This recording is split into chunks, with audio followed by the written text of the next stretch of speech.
wiggle and twine. Every tune I play on it, I repeat that one line.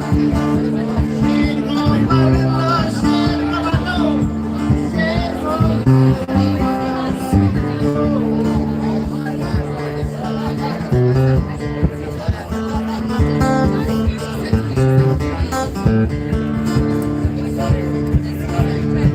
some come here to fiddle and dance, yes, some come here to play. I come here to fiddle and dance, all I come here to play. The shade is on my little love, shade on my nose.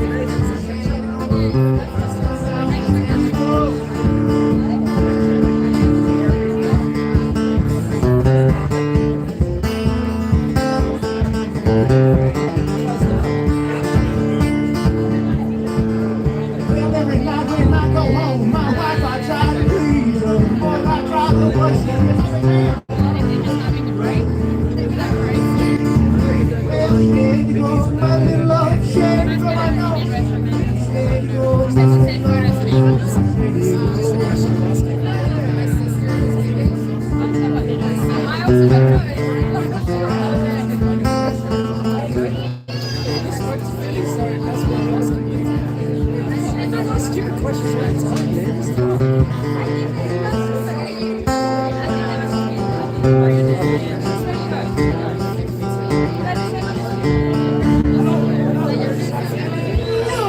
shady girl for you. You have time for maybe one more?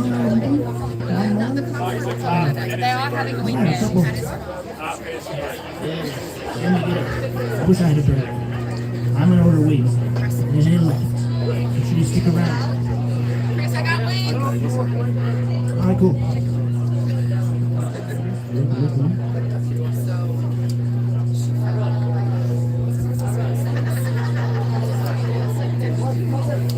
But yeah, I think they just.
Hey guys, if you can actually hear me.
rap movie. So we're doing that last one's little jam. That's all I got. My name's Chris.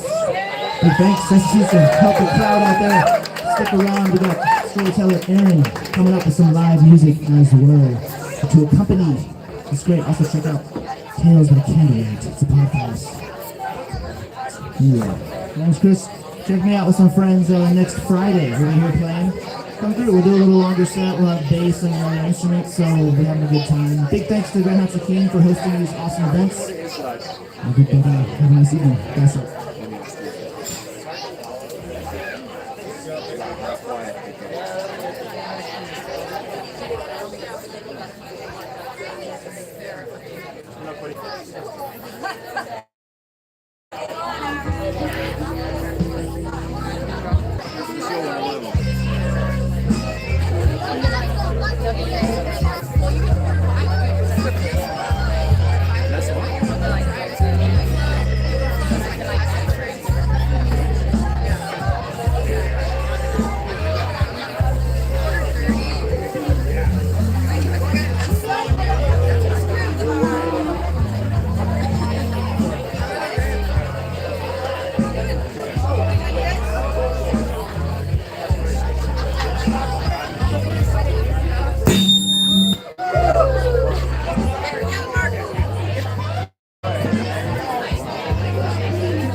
Sounds okay. Yes. Yeah, we need to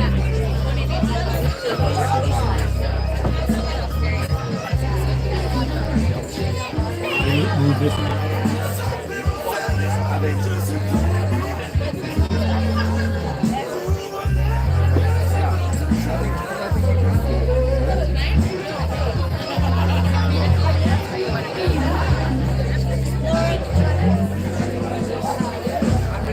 I'm going to be there until I get some more work. And then once I've got some more work and once I've got some money coming in, then I'll back to the boat, then I will decide.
We do. It's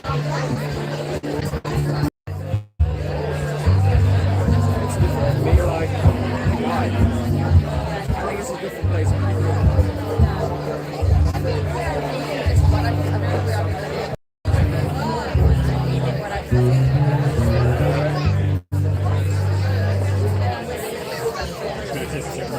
That sounds lovely, Dahi. Fair visit. We're Irish love stories. We'll be telling them in like a couple of seconds. I know you're all mad for a few stories. How are ye all anyway? They're very good back there. Right, that's good to know. More than not listening to me, which gets irritating after a while. How are you, Dahi? Haha, there's two Dahis. A big Dahi and a small Dahi. So we're going to be telling Irish love stories then, but I hope you like stories. I hope you like tragic, awfully sad, miserable stories. Because that's where you came, right? Because that's Irish love stories. I don't know what you know about love stories, but they rarely end in a happy ending, right? Okay, look, we'll work on it. We'll figure it out. They have actually specifically chosen these stories. With intently shot.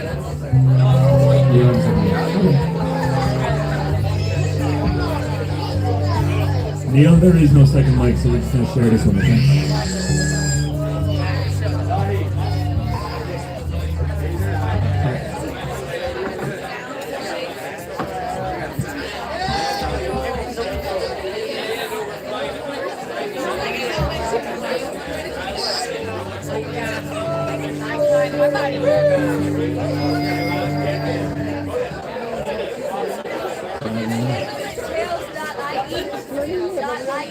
Just Google Candle of Tales. Or .ie.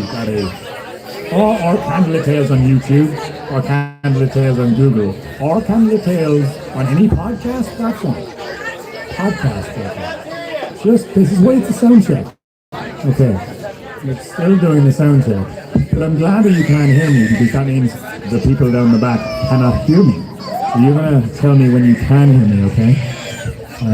That's very loud. Alright, so I just gotta adjust my own monitor. We're just setting up a second mic, okay? It doesn't take one, it takes two. It takes two. Okay? Two microphones. It's better than that. It's probably better than that. Alright.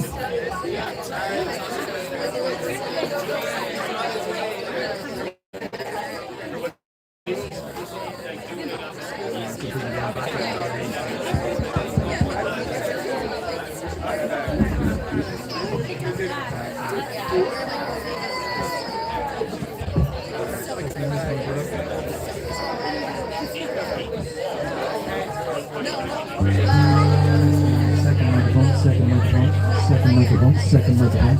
All right, Neil, I'm testing your second microphone, and it's sounding good to me. It's sounding very good. I don't know. I won't. It's already playing. I didn't do it.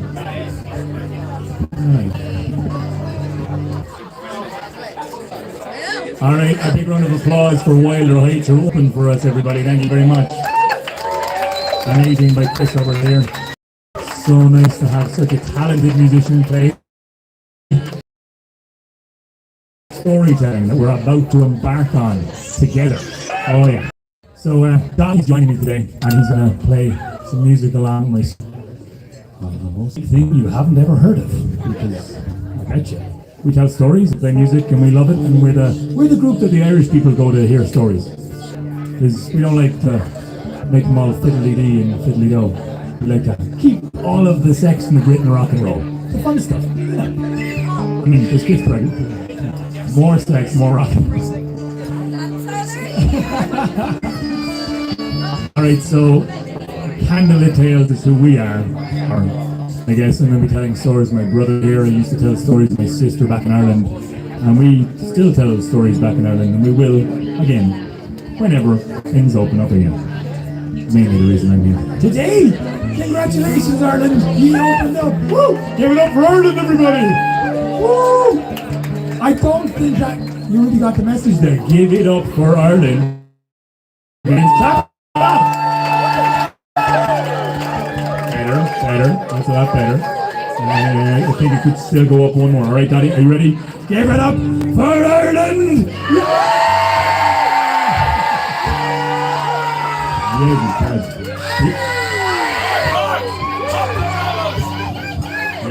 It's a tradition, you see, in Candlelit Tales shows that we all shout at the end of the show, so we have to have a bit of a rehearsal.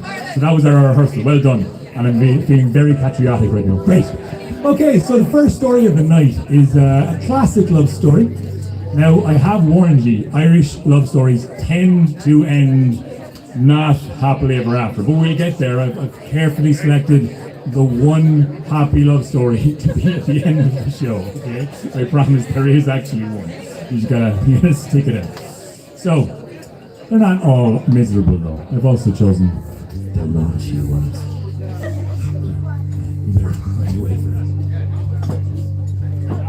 Ireland was invaded by the King of the World once upon a long ago time. The King of the World had such a great fleet. He came from all four corners of the world to devour Ireland and take all its goods and its beauty away from it. Now, Ireland was defenseless until the Fianna came to rescue. Aye, lay away them. You see, the Fianna were the greatest fighting faction in all Ireland. And once the Dord Fiann was sounded, this was a shout, a call from one hill. It would reverberate all around Ireland as everyone would hear the call and heard all over Ireland. And so the Fianna came to Ireland's protection that day. The Fianna, they came out of the shrubs, out of the trees, out of the landscape itself, and they defended Ireland against the King of the World and his mercenary of catheads and dog-head warriors that were fierce and proud. Anyway, she liked that guy, and she saw her father die. It was terrifying, it was saddening, it broke her mind in two. And so she ran to the shadowy places, the cold, lonely, isolated hills of Ventry Bay down in the south corner of Ireland. And they say rumours were whispered about this woman. Mish was her name, Mish of the Mountains. And she tracked around and she became the Cailleach of the hills. She became so wild and furious, people were scared to go off walking alone in the mountains. And so the king became worried for his people. And he sent a message out to the hills of this furious woman. All afraid, they thought this might be a fairy, a fae, one of the two of the Dan and the magic race of Ireland, the ones you do not mess with, because they'll mess with you a lot more, because they got magic. You know? So no one would do it, but Dobrish did. Now Dobrish was a poet, he was a musician, he was kind of like this lad. Yeah, well, he decided, I'll figure it out. And so he went up and he planted a beautiful blanket down on the ground. And there he was. He decided to play his harp, so beautiful now. He played the harp and beautiful music wove over the hillside. And then he heard something from behind him.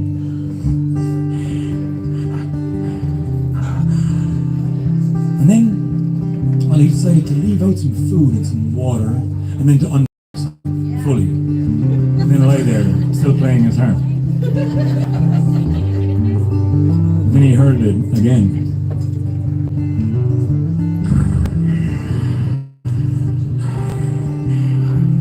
What's that? Said an almost inhuman voice. Said an almost inhuman voice. Well, needless to say, the musician Dobrish was very confused. And he thought, that was strange. I think I'm going on my spidey senses here, but I think that might be the woman of the hills. And sure enough, he looked around to see. And she looked past the mud and the tang. And now her voice had clearly not been used for a very long time, so it was kind of like crackling. And he said, this is just a harp. Do you like it? I'll just keep on playing. So, and he kept on playing, and she was kind of swaying the way you do when lovely music is being played. And she was kind of listening to him, and well, he started speaking to her and telling her all of the things about Ireland, and she just listened because there was nothing better to do anyway. And then she looked at the food and the sandwiches and the things that were made, and she said, "What is it?" And he said, "Oh, well, that's a picnic. Do you know about picnics? They're nice. You know what you do to have friends over, and you go for a picnic in the park. It's lovely. It's relaxing. I won't complicate the details. Anyway, it's like a bite." So she devoured some food, and then so remember there was kids present. He showed her the trick, and she loved the trick. Right? She loved it. The trick was class. It's like whoa, and she wanted to do the trick again. And he was like, "I need a break." That was some gnarly ass, like raunchy Midland wood in the hills rusted. It's a long thing for the pair of us. long. He would, groom her and teach her words, again, remind her of songs, of poetry, of stories. And, at the end, they would always have a little bit of a trick and stick game. And it was great crack. They had an amazing time. And so the whole summer they played the trick and stick, and they learned to, remind this woman of the humanity and the spark that was in her eye, and something inside of her, it clicked back together. And something that had been broken long ago when she saw her father die was reattached, and her heart beat whole again. And this power of love. And it can be amazing, and it can bring you up to greater heights. And she remembered her humanity then, and so she followed him back down into Ventry. And where the king was, the king gave them both a great land outside of Ventry Bay as a reward for taming Mish of the mountains. And Mish and Doverish, they built a house together. They farmed the land and they played music, and they lived happily ever after. For a while. Doverish was stabbed, he bled to death a few years later. But Mish, although her heart broke that day, and it was very sad, and I agree with you, buddy, it was desperate, she wailed. She did. Whatever he had given her and empowered her with had brought her to an ability to be able to deal with that heartbreak. And so she lived out her days, and she lived for many more stories after that day.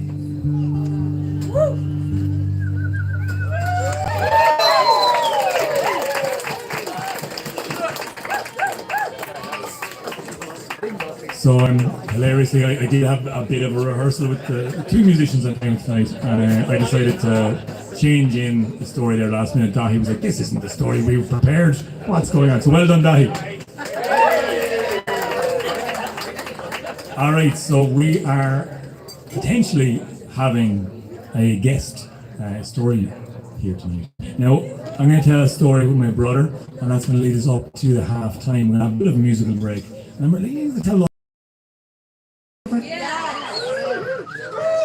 That was all right. So, are you enjoying the story so far? You see how cathartic it is to shout, for fuck's sake! Jesus, don't be quiet. How dare you? Okay, so we're going to hear Tristan and Isolde. Are we ready? Are you ready? Are we good to go? All right, this is a guest speaker. I'm very excited. I met this man last time we told stories here, and he said, "I can do a story." And I said, "Well, as long as you arrive an hour beforehand, you can tell a story." Dahi, surprise. Oh, great. Play what you were going to play for the dog there. For this. You're perfect. All right. So we're looking forward to it. Give a big round of applause. I forgot your name. Jonathan!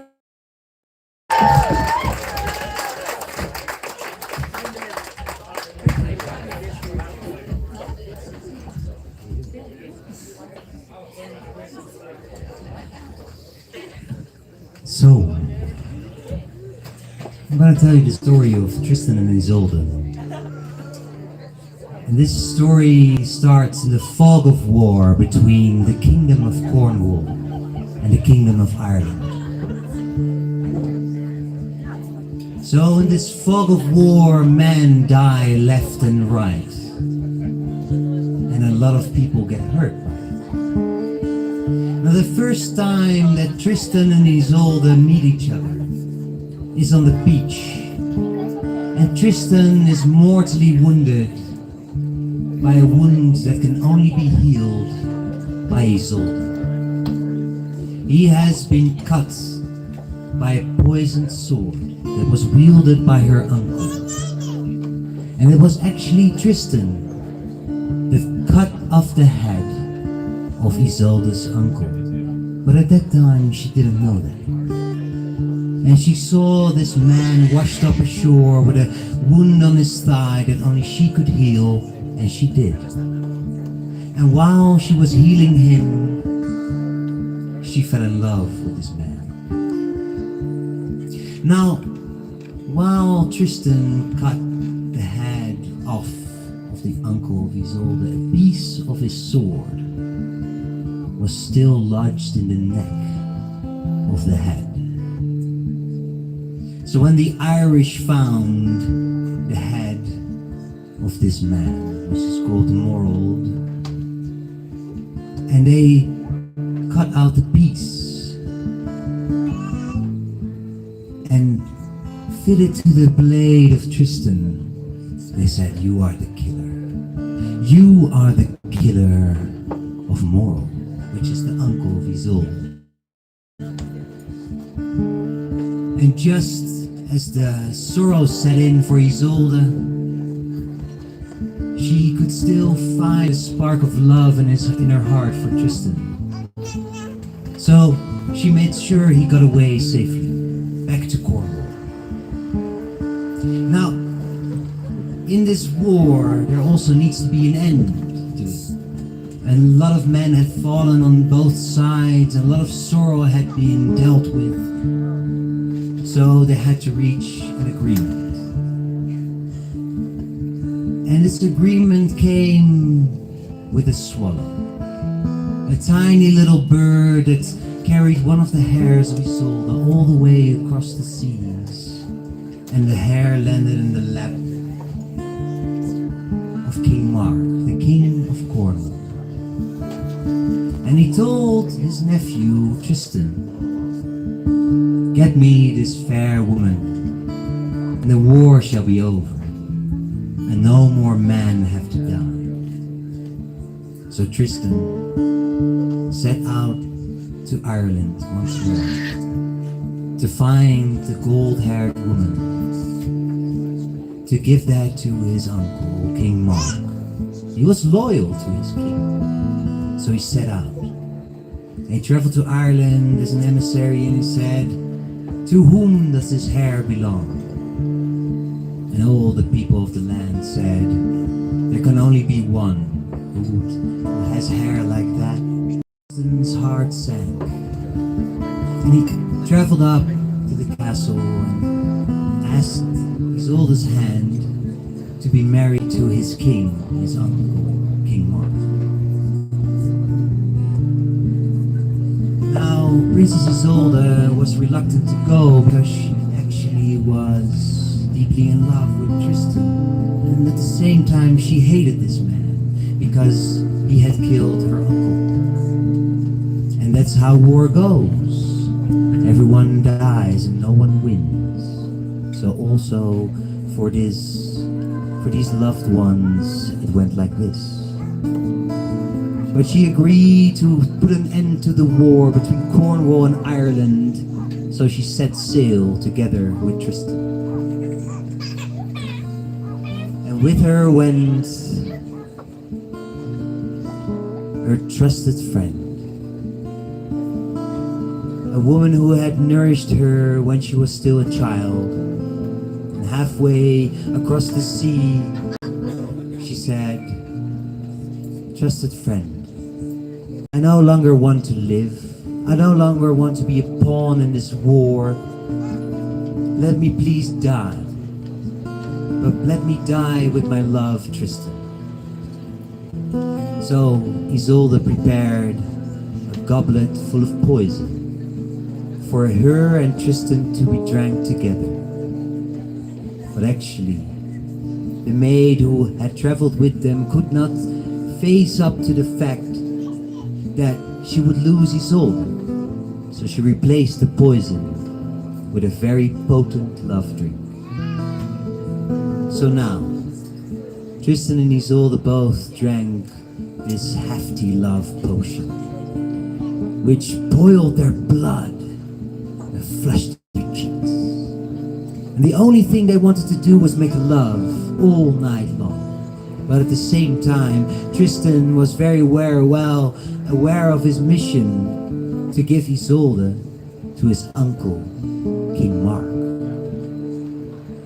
And they had to be married for the war to end. Now, upon arrival, the two beloved, Tristan and Isolde, they let go of each other's hands, but they whispered in each other's ear that they would see each other again. They would make sure that after the wedding, they would see each other again. Now, Isolde and King Mark were wed, but Isolde loved only one, and it was Tristan. So secretly, out into the forest, they met in a cave from sundown to sunrise.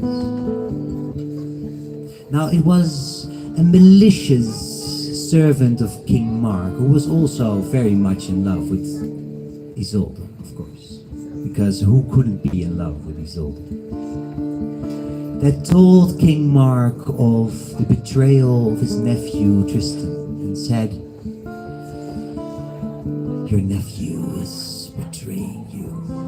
He sleeps with your wife from sundown to sunrise." And the king couldn't believe it. He couldn't believe that his very own nephew would betray him.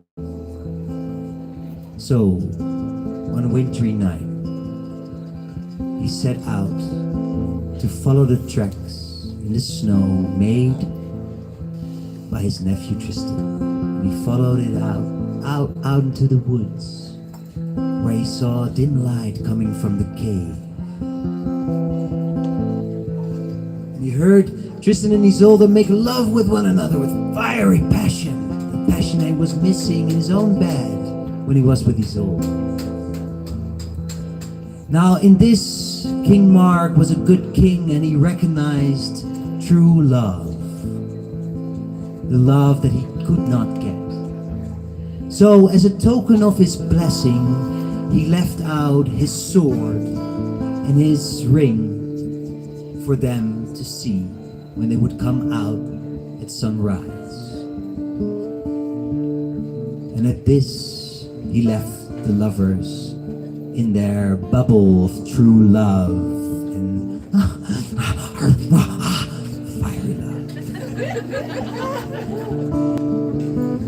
Now at sunrise, the lovers came out of the cave, and they saw on a stone in front of the cave the sword of the king and also his ring. And now they knew they had been found out. They had been found out by the king. So, what rested them, they thought, was only death. And Isolde still had the poison that they wanted to take on the ship. And she said, "My love, if I can," and they drank the poison. And only moments later, the king found out that his nephew and his wife, whom he both loved, had taken their own lives in one huge misunderstanding. So, whatever version you get with Tristan and Isolde, I have just told you a very short one. It always ends very tragically. And that's why I'm very happy I'm not named Tristan, but Jonathan. For my version of Jonathan and Isolde, who is right there, is a very happy one. Thank you very much.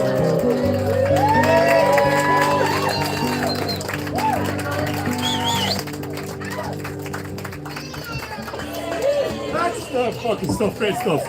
So, no more surprises, Dahi. Don't worry.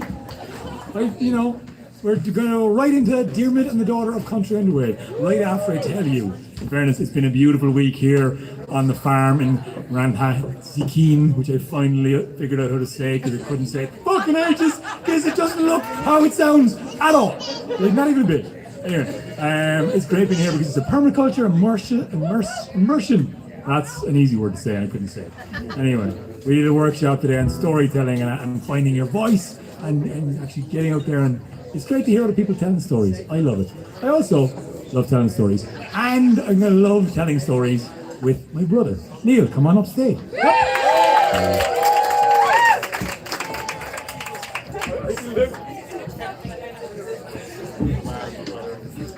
All right, now, is his mic working? That is the question.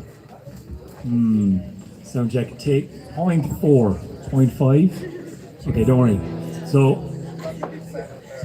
he's going to talk inside of it. It's fine anyway. I started off. You ready, guys? All right. Hello. Are you guys ready? Are you guys comfortable? I know you guys are good. You guys good? Dahi, are you okay? You all right? You're seeing a bit. Yeah, I think you need a bit of encouragement. Everybody, Dahi! Hey! You can do it, buddy. Your mom doesn't want to go home just yet. Previously mentioned, and this is one about Diarmid O'Divna. Now, well, I guess. Is that working for you? I think so. Alright, Neil's going to tell the second half of this. I'll tell it first. I'm Aaron's brother, everybody. It's like the first time it's like, I'm always Neil's brother. I'm always Neil's brother. Finally, in this setting, he's my brother. Alright, guys. And my little nephew's there. So if you hear baby noises, that's on purpose. Okay. Tony Hegarty, ladies and Tony. gentlemen. So there was a woman, and she was walking. Now she was walking the cold, blistery winds beating her back on the lands of Ireland, and she was walking through fields and trees, and she was walking through forestry, and she was trying to not misstep her way through farmland as dogs would hunt her and bark at her. This woman was old, bent over nearly double. Her hair was mottled. The scabs in her skin were obvious and decaying, big moldy yolks sticking off her nose. Her teeth pointed in different directions, as if there was moss hanging off it. And when she opened her mouth, it would kind of gel it together as a gelatinous lump kind of dripped down the side of her mouth. She was really gross. She had long fingernails bent around the elbows. Her knees were knocked. And she wore garments that were heavy and hung and muddy and dirty. And on the bottom, just on the ground, you could just see under the hem of her dress, bottom of the ground, long, scraggly pubic hair sticking out, gliding off dirt mottles. It's gross. She was walking and she couldn't figure out why she was walking. She knew she had to get beyond the border of somebody's bedding. She didn't know why, but she really needed to be spooned. Indeed, she didn't know, but it was like this massive urge leading her on. And she heard a rumor that the Fianna were the greatest warriors and the kindest, the most generous of all the people. And so she decided she would find the Fianna, and so she did. And she found the house of Fionn McCool, who I mentioned previously. And he opened the door and he saw her and he went, I can't look at you. I'm sorry. I gotta look away. Oh, Jesus. And she asked, could she sleep beside him? And he said, I'm a nice guy, but I'm not that nice. I'm sorry. And he closed the door. And then she went to the next house, and it was Oisin's house, his son, and Oisin was beautiful. He was so used to being around beautiful people. When he opened the door, he went ash white.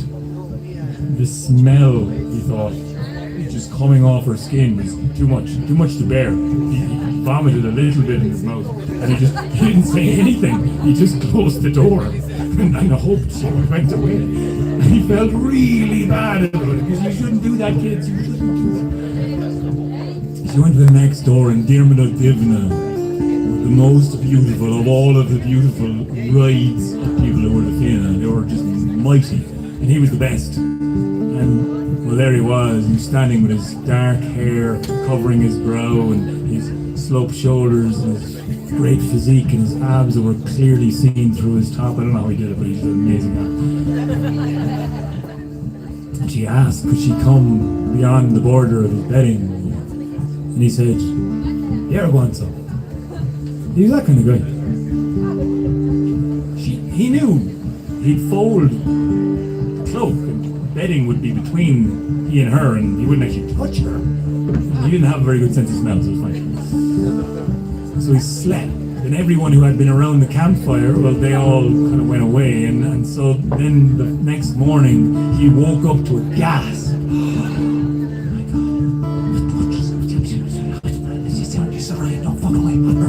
Jesus Christ, oh my gosh, look at her. Look at her, Jesus. How big are they?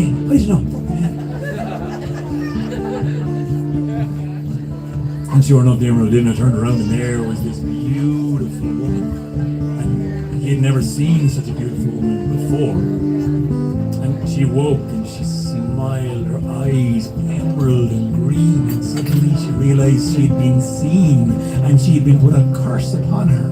And the only way to break it was to sleep with someone who was so generous and kind of giving, they would see all far past looks and smells. And so she fell instantly in love with the rest of Ireland. And she said, where in all of this land would you like to see a house built? Now, Diarmuid was trying to figure out how big they actually were. The eyes, I mean, like they were great big eyes. And he wasn't really paying attention. He said, over there? I don't really care. He looked and suddenly there was a house there. And they lived there together and they were riding all day and night. And they were just having a great time. And, well, eventually, obviously, Diarmuid had to be brought away to the Fianna. And she turned to him and she said, I'll live with you forever and for always. We can be the greatest love that has ever been. If you promise me never to remind me of the way that I was when I came to see you. This you have to promise me. And he promised her. And she said, if you break this promise, devastating toll will come onto me. And I won't be able to survive it. And so he promised her. And he said, by the way, I'm going to leave you with my dogs. My dog and her puppies. Just make sure you don't give away the puppies, okay? That's all I'm asking. And he went. Bet you know what happens. He went out to train with the Fianna and a Curra and a run and go train and fast and fight and be all furious and heroic. And when he came back, he came back after Fiona, Noshing and Quilta, three of the Fianna who'd gone to his house and asked for a puppy because he wasn't there and she had given each one away. And so he was heartbroken, betrayed. He looked at her and he said, if you had have thought of the way you were when you came to me, you wouldn't have given away any bloody puppies. Oh, dear, what have you done?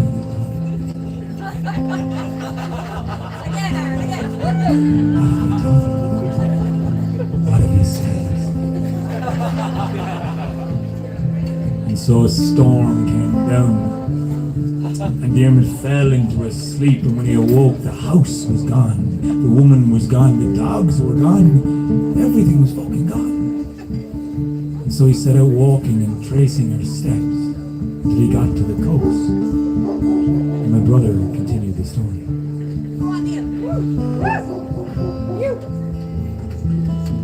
Diarmuid was upset.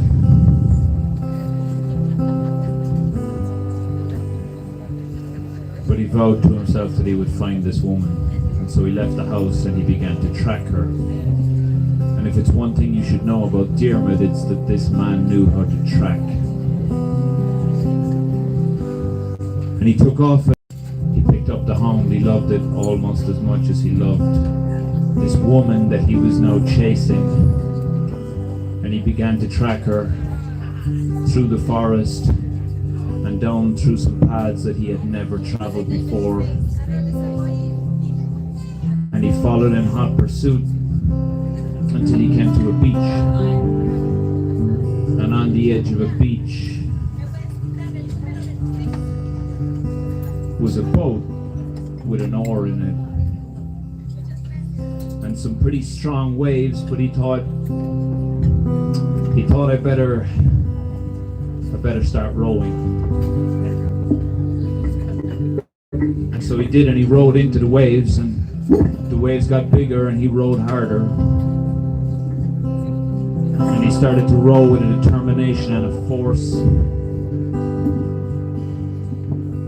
And then a really big wave rose up.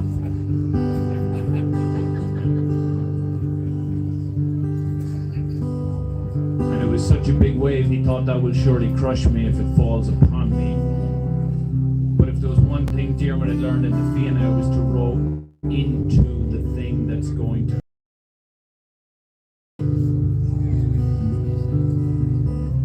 And so he did, and sure enough,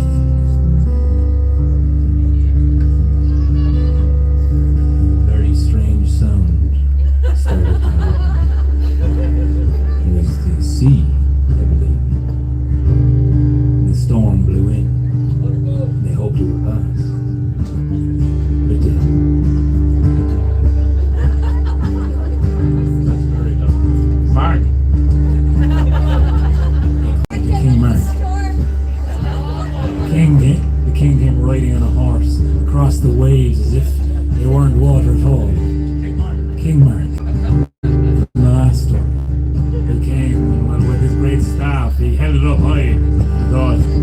better be able to fix this noise, this storm. And so he fiddled with some magical knobs.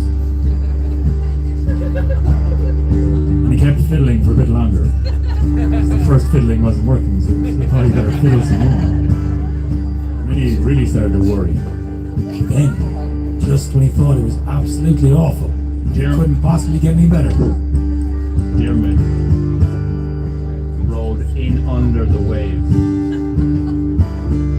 And he rode under the wave and a tunnel opened up and he followed it.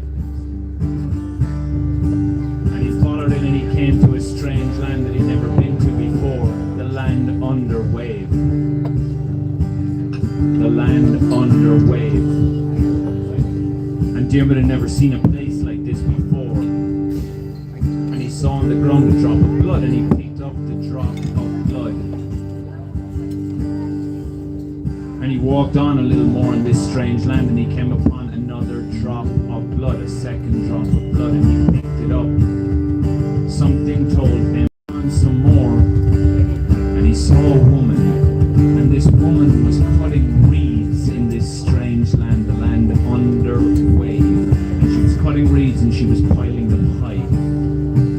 And he came to her and he asked, "Where am I?" And she said, "Well, you're in the land under wave." And he said, "What are you doing? Why are you cutting those reeds?" And she said, "Well, the daughter of the king of the land under wave, she's very sick and she will surely die, and the only thing that can soothe her is to be on a bed of reeds. So I'm cutting reeds." And she said, "I will." And she picked him up and she put him over her shoulder and she picked up the reeds as well. And this was very embarrassing for Dermot because Dermot was a strong man, not used to being carried by a woman, but we're in the land under waves, so you know, it's a bit different, I guess. And she carried Dermot to the bed of his lover. And she was very happy to see him. And he was very happy to see her, but she said, "Dermot, my love, I'm not long for this world.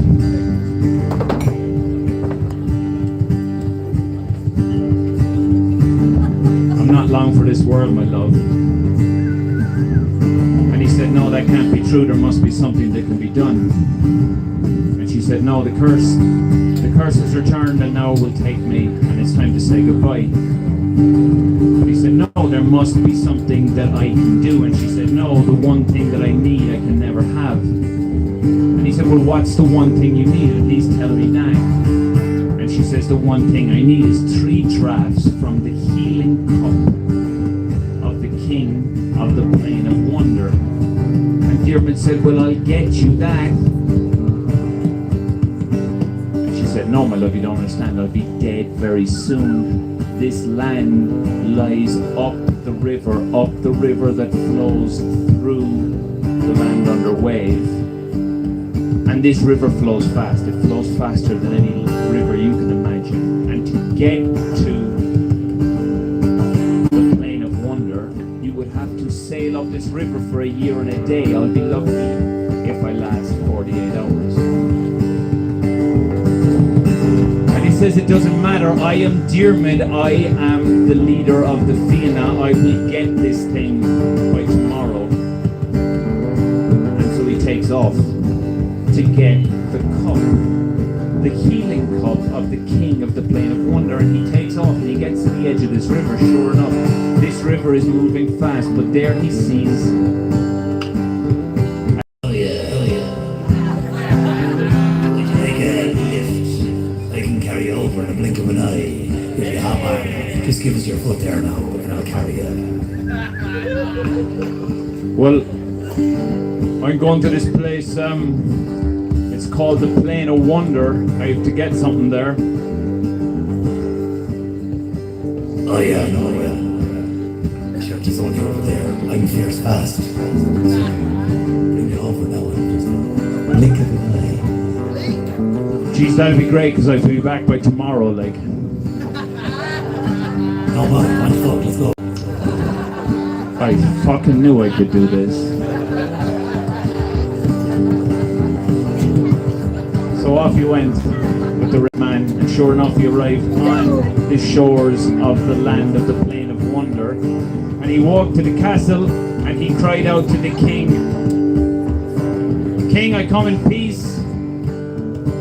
I simply want your healing cup. And I actually only need to borrow it and I can bring it back to you. It'll be totally cool."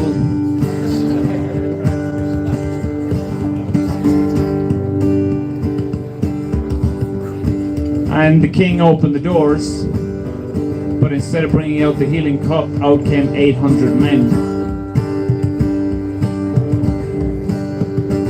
And they looked at him with a kind of a "you should probably fuck off now" attitude.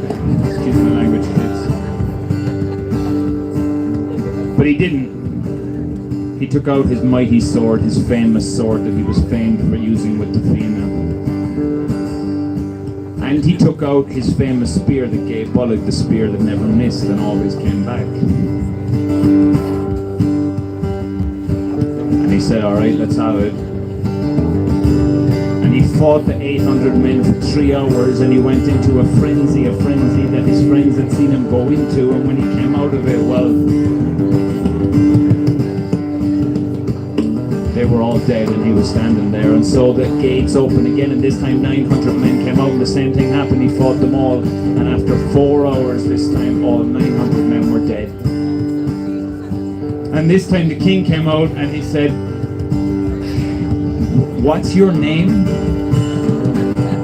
And he said, "My name is Diarmid from Ireland." And the king said, I wish you had told me your name was Diarmid and you were from Ireland, because there was a prophet that your name was Diarmid. I probably would have just given you the cup so you would have just taken it. So you know what, before you burn my whole kingdom down, here's the cup. Please get out of here. So off he went, and his old friend, the red man, was there waiting for him.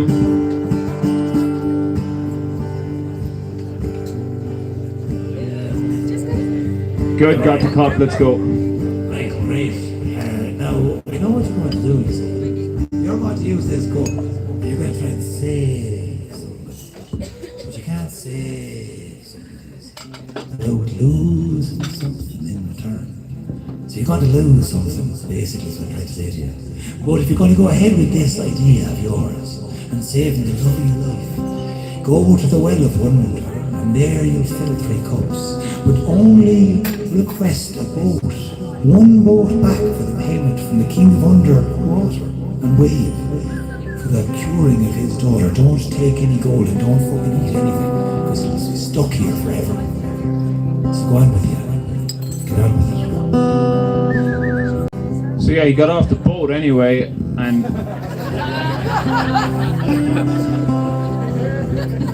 the king was waiting for him. The king had been paying attention to all this stuff, and he was asking, "Who's your man?" And he says, "What's the story? Did you get the cup?" And he said, "Yeah, don't worry, I got the cup." He says, "Great, if you can save my daughter, I'll give you anything you want." He says, "Look, I'm going to save your daughter because I love her. Don't worry about it, just give me a boat back home."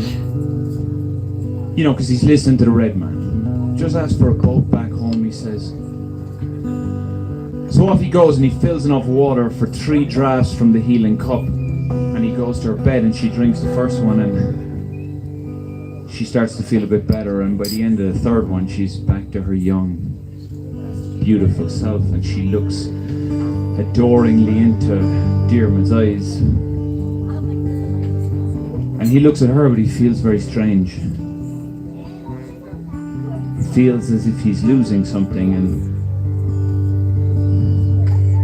and she looks at him and says, she knows. She says, "Diarmid, you don't love me anymore." And he can't explain it, but he says,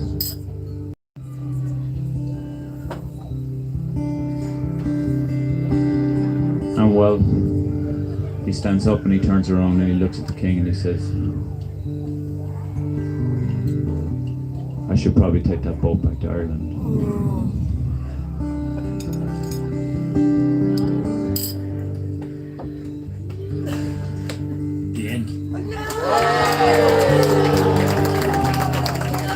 Don't fucking blame it on me.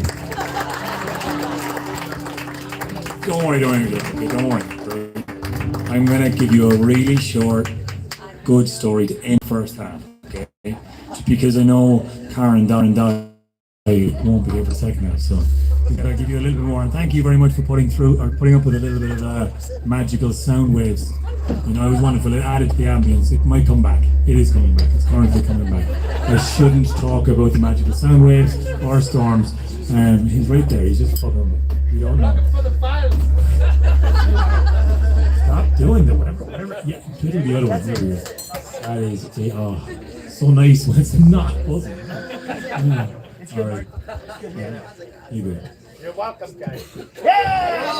King Mark, everybody. King Mark.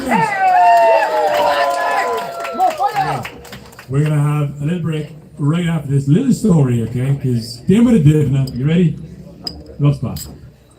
Keep it going. Dermot Divna was one of the Fianna, and he had what was known as the bull shirker. This is why he grew his hair over his forehead. You see, Dermot had this love spot. Anyone who saw it would fall hopelessly in love with it. And it was really inconvenient. As you can imagine, because love is a very powerful thing. And people do very insane, stupid things when they're in love, directly at you. Please, get over there because there's a live stream there, isn't it? Here you go. It's a camera. There you go. I know my angles. Now, Dermot Divna was a brilliant hurling player. He was also a great warrior, one of the Fianna, and one of the greatest things they did all together was to go out hunting. And one day, Fionn McCool, who you guys know all about,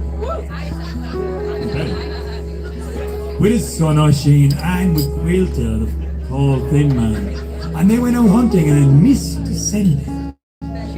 They saw a strange cottage on the hill all alone with golden